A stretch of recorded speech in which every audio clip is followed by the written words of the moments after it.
안녕하세요. 부자되는 맥스TV의 맥스테디입니다. 오늘 같이 이야기 나눠볼 주제는 경제 뉴스면에서 많이 회자가 되고 있는 블루웨이브, 장기금리 상승, 그리고 이로 인한 인플레이션 우려 등에 대해서 이야기를 나눠보고자 합니다. 최근 뉴스를 보시면 투자 시장은 화랑을 보이고 있습니다. 돈을 엄청 풀어놓았으니까 자산 시장이 급등을 하는 건 당연한 결과이겠죠. 한국 같은 경우에는 부동산의 규제가 엄청나게 심하게 나오다 보니까 비규제 지역들을 단타로 돌아다니면서 짤짤이를 하면서 돈을 버는 분들이 있는 걸로 알고 있고요. 전반적으로는 많이 소강 상태에 들어선 모습인 듯 싶습니다. 손에 꼽을 정도로 비규제 지역이 이제 얼마 남지 않았죠. 그 정도로 규제 지역이 엄청나게 늘어나다 보니까 이제는 다시 핵심 1급지의 가격이 꿈틀거리고 있는 모습이 보이는 듯 하는 상황이고요. 종종 비규제 지역에서 급등 현상이 나타나면서 그쪽으로 투자자들이 몰려가고 있는 모습이 보이고 있는데, 이런 쪽 거래는 웬만하면 조심을 하셨으면 좋겠고요. 거래를 아예 못하게, 이러지도 저러지도 못하게 손발을 다 묶어 놓다 보니까 부동산 시장은 전체적으로는 소강 상태에 들어가는 건 어쩔 수 없는 것 같습니다.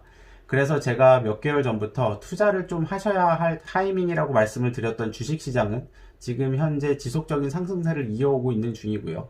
여러 가지 이유와 더불어서 부동산에서 돌리지 못하는 자금까지 이 주식시장으로 흘러 들어가고 있다 보니까 계속 상승을 하는 거죠. 코스피는 1월 6일에 드디어 3000포인트를 찍었네요. 한번. 다른 영상에서 말씀드렸듯이 당분간은 가치주 등을 중심으로 상승세는 한동안 이어질 것으로 보입니다. 투자 시장의 또 다른 주요 이슈는 급등하고 있는 암호화 화폐 시장이겠네요. 돈이 풀리다 보니까 가상의 금처럼 여겨지는 비트코인 등이 엄청나게 상승을 한 모습이고요. 하지만 제가 누누이 말씀드렸듯이 이런 시장은 도박판과 같아서 가능하면 최소한의 자산 비중으로 투자를 하거나 아니면 안 하시는 게 좋을 것 같고요. 급등락을 하는 장을 겪고 나면 다른 자산 시장의 움직임이 굉장히 지루하게 느껴져서 결국은 전체적인 투자의 흐름이 단기 도박으로 갈 가능성이 크기 때문에 웬만하면 하지 않는 것을 추천드리고자 합니다. 자산 인플레로 인해서 투자 시장은 전반적으로 좋은 흐름을 보여주고 있는 것 같은데, 그런 와중에 최근에 이슈가 되고 있는 게 작년 말에 이제 미국 대통령이 공화당의 예측이 굉장히 어려웠던 트럼프에서 민주당의 이제는 예측이 상대적으로 쉬운 바이든으로 바뀌게 된 것과, 그리고 이로 인해서 생기게 된 블루웨이브입니다. 미국 선거 결과가 전반적인 투자 관련된 기조를 바꿀 것이라고 제가 말씀을 드리면서 그 결과를 좀 지켜봐야 될 것 같다라고 얘기를 드렸는데, 역시 블루웨이브로 표현이 되면서 관련 시장에 엄청난 영향을 주고 있는 것으로 보입니다.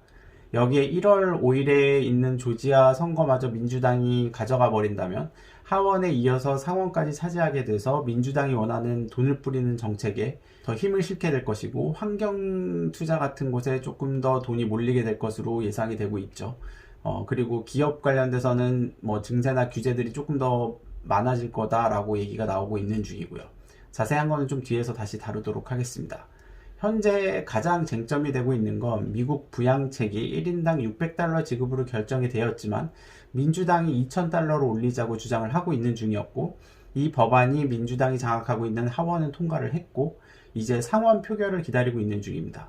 하지만 현재 상원을 장악하고 있는 공화당이 2000달러로의 증액을 반대를 하고 있는 상황인 거고요.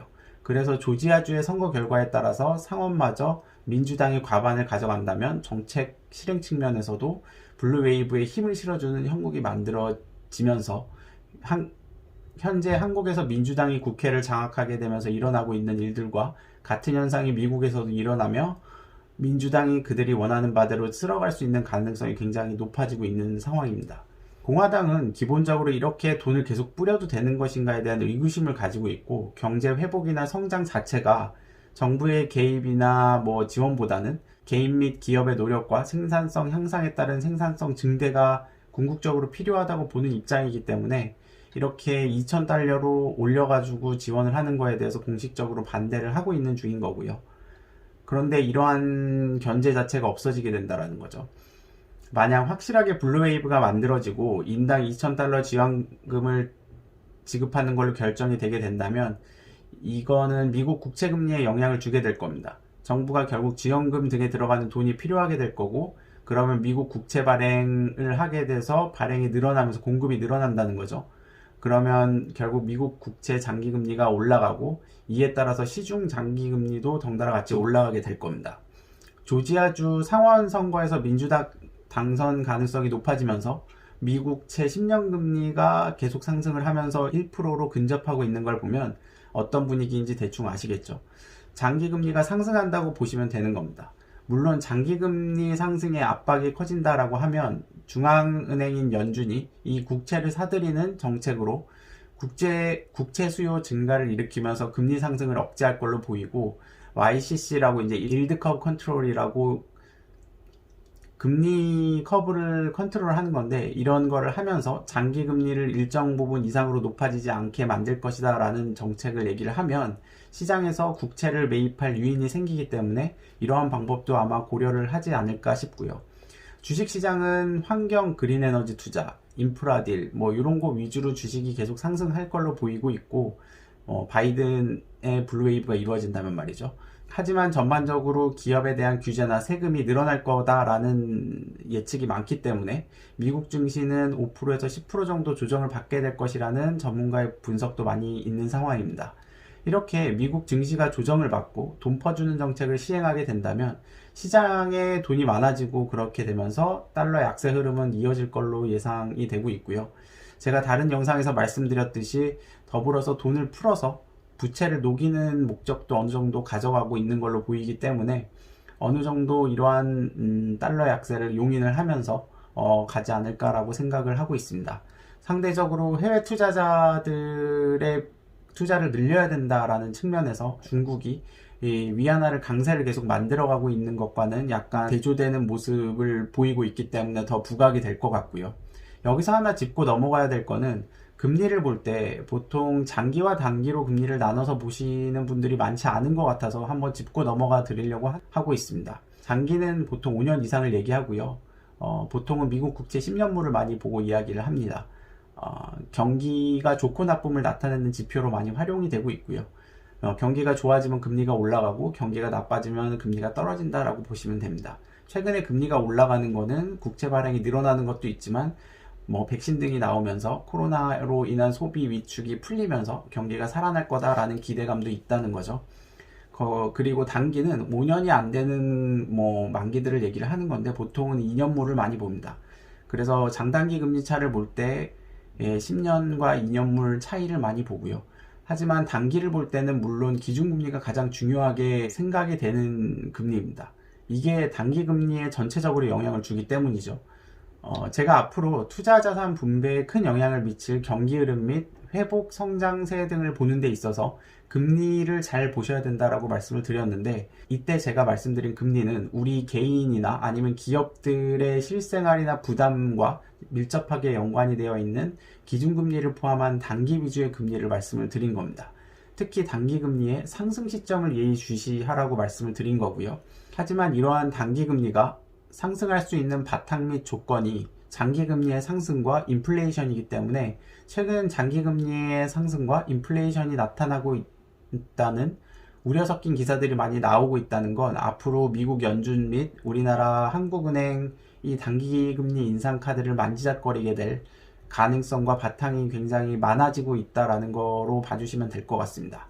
물론 미국 연준 등이 코로나 등으로 인해서 경기 회복이 아직 충분하게 일어나지 않는 상황에서 평균 2% 물가 상승률을 추구하는 평균 물가 목표제를 작년 중순에 도입을 했고, 향후 장기간 1, 2년 정도까지는 저금리를 유지하겠다라고 연준이 이야기를 했죠. 그래서 적어도 1년 정도까지는 단기금리를 올리지 않을 것 같은 게 사실이고요. 하지만 코로나 백신이 널리 접종이 되고, 그리고 이로 인해서 경기 회복세가 뚜렷하게 나타나게 된다면 제품 서비스의 수요가 늘어나게 되면서 생기는 수요 견인 인플레이션에 더해서 최근 스물스물 보이고 있는 원자재 상승 흐름까지 이어진다면 비용 인상 인플레이션까지 압력이 더해져서 연준 또한 스탠스를 좀 바꿀 수밖에 없는 포지션으로 갈 수도 있다는 점은 고려를 해주셔야 됩니다.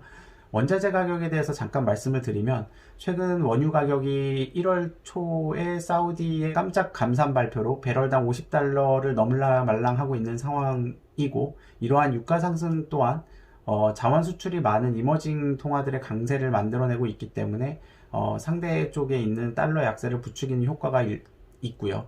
이런 점도 참고해 주시면 될 것 같고, 석유 이외에도 구리, 옥수수 등도 상승세를 보여주고 있는 중입니다. 옥수수는 6년 내 최고 수준까지 올라왔다라고 하고, 이러한 원자재 가격 상승은 물가지수를 높이는 데 일조를 하고 있는 중입니다. 바이든 정부의 블루웨이브, 인플레이션, 장기금리 인상, 이런 현상들이 결국은 단기금리 인상을 할 수 있고 고려하게 만드는 바탕이 마련이 되어가고 있다라는 의미로 현재는 해석을 해주시면 될 것 같고요. 아직까지는 한동안은 확실하게 올릴 스탠스는 아니긴 해서 1년 정도는 그냥 보셔도 되겠지만, 계속 이러한 요 세 가지 요인들은 주의 깊게 보면서 단기금리가 상승을 하려고 하는 움직임이 보일 때부터는 조금씩 조심을 해서 투자를 하시는 게 필요한 것 같고요. 제가 이런저런 것들은 좀 조심을 하시면서 투자를 하셔야 될 것 같다라는 영상을 몇 번 올려드렸는데, 그걸 보고 제가 이제 하락론자다라고 생각을 하시는 분들이 종종 계신데, 저는 기본적으로 시장을 좀 객관적으로 이성적으로 바라보면서 대응을 해야 한다라는 입장이고요. 그런 면에서 개인 투자자가 시장을 예측하는 것이 쉽지가 않기 때문에 투자 시장에 영향을 줄 예의주시해야 할 지표 및 요소들의 흐름을 좀 말씀을 드리면서 그에 대응하라고 말씀을 드리고 있는 겁니다. 그동안 영상에서도 말씀드렸듯이 부동산이건 주식이건 상승 추세는 한동안 한 1년 정도는 이어갈 것 같고, 그 이후의 장은 금리 등의 상황에 따라서 자산 버블이 조정기가 올 수 있기 때문에 조심을 해야 한다라고 말씀을 드린 거고요. 여러 번 말씀을 드렸듯이 지킨 투자가 중요하고, 지진 등 자연재해로 어디 갇히게 되었을 때 절망적인 상황에서 가장 오래 살아남은 사람은 낙관적인 사람도 비관적인 사람도 아닌 현실적인 사람이라는 점을 투자하실 때 항상 생각해 주시면 좋을 것 같습니다. 투자하는 데 있어서 멘탈 관리가 중요한데, 그런 면에서 이렇게 객관적으로 바라볼 수 있어야 많이 흔들리지 않는다라는 거죠. 혹시 모를 가능할 위기 상황에서 잘 지킨 이후에 또다시 투자로 돈을 벌 수 있는 시장이 만들어질 것이기 때문에 이런 게 열렸을 때 또 과감하게 들어가시면 된다라고 보고 있는 겁니다. 오늘은 간만에 시장 업데이트를 좀 드렸네요. 시장을 계속 보는 게 중요하긴 한데 좀 크게 봐야 될 필요성이 있기 때문에 수많은 하나하나의 이벤트에 일희일비하면서 투자하시는 것보다는 좀 느긋하게 큰 그림을 그리시면서 시장의 큰 이슈들, 뉴스들을 위주로 해서 전체적인 흐름을 보는 게 투자 마인드로는 더 좋을 것 같다라는 생각을 개인적으로 가지고 있습니다. 그래서 이러한 시장 업데이트는 자주는 아닐 것 같고, 또 만약에 중요한 시장 이벤트나 업데이트가 있다라고 하면 그러한 것들을 설명을 드리면서 시장에는 어떻게 영향을 주고 있고 어떤 흐름으로 잡으면서 투자를 해야 된다라는 좀 큰 흐름을 말씀드릴 수 있는 영상을 종종 만들어서 올려드릴 수 있도록 하겠습니다. 만약에 도움이 되셨다면 구독과 좋아요 부탁드리고요. 지금까지 시청해주셔서 감사합니다. 부자되는 맥스TV의 맥스테디였습니다.